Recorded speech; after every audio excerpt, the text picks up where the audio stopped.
Le tourisme sénégalais n'a dû jusque-là son succès qu'à ses côtes et ses plages. Pourtant, le pays regorge de plusieurs sites classés patrimoine historique de l'UNESCO, tels que l'île de Gorée, la ville de Saint-Louis et récemment le delta du Saloum et le village Bassaré, situé à environ 700 km au sud-est de Dakar. Pour valoriser ce patrimoine culturel et en faire un produit touristique, les autorités du secteur ont tenu un séminaire pour échanger sur les stratégies devant conduire à l'atteinte de ces objectifs.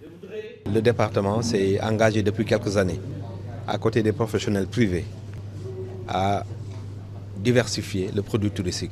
Diversifier le produit touristique, cela signifie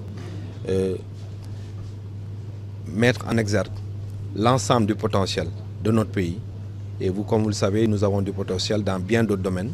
Et en particulier, c'est le thème d'aujourd'hui, dans le domaine culturel. Et à ce titre, la mise en valeur du patrimoine culturel dont dispose notre pays est un atout très important que nous pouvons vraiment exploiter.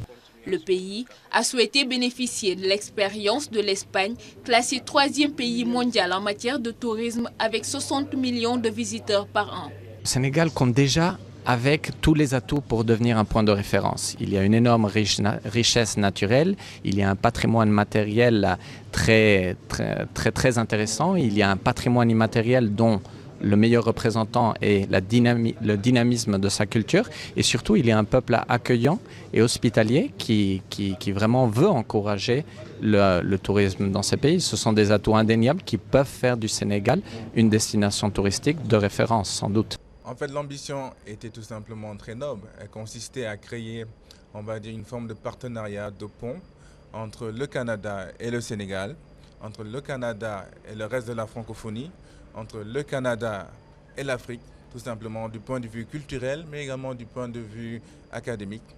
Et donc, cela consisterait à faire venir un Canadien, une Canadienne, ou tout simplement un élève du Canada vers, par exemple, l'Afrique, le Sénégal en l'occurrence, pour que tout simplement cette personne puisse découvrir, voir ce que c'est l'enrichissement culturel et dans un même temps sont en mesure tout simplement de suivre le curriculum, c'est-à-dire le programme scolaire de chez elle ou de chez lui au niveau de cette terre d'accueil tout simplement. Voilà.